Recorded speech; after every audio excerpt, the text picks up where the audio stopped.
insensible.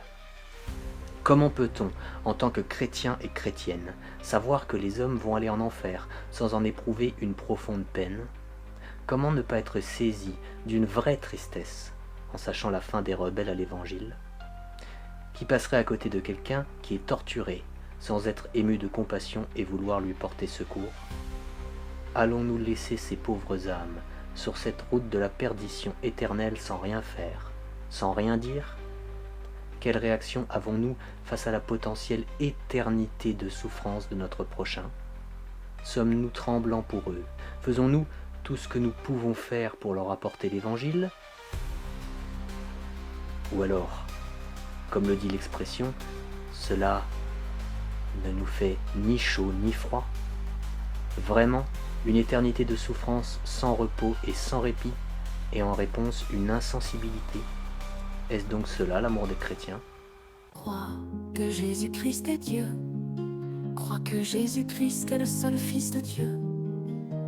Crois que Jésus-Christ est venu sur terre pour être puni pour tes bêtises comme un vrai homme, mais en restant Dieu bien sûr. Crois que Jésus-Christ a souffert pour toutes tes bêtises, c'est-à-dire tous tes péchés.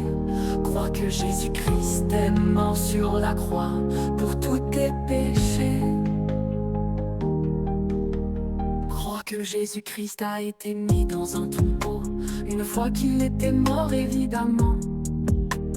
Crois que Jésus a pris la punition de Dieu à ta place pour tous tes péchés.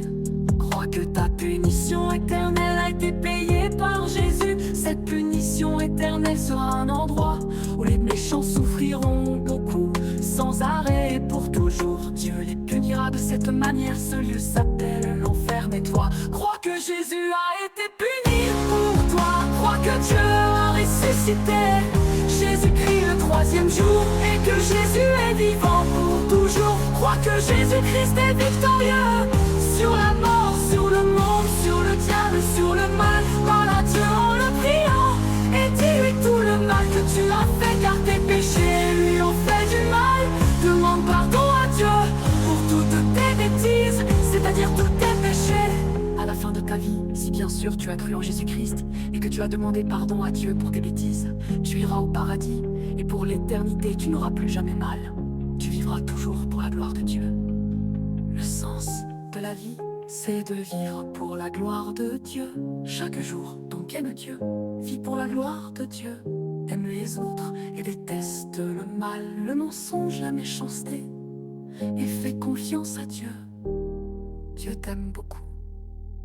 En effet, Dieu a tant aimé le monde qu'il a donné son Fils unique afin que quiconque croit en lui ne périsse pas, mais ait la vie éternelle.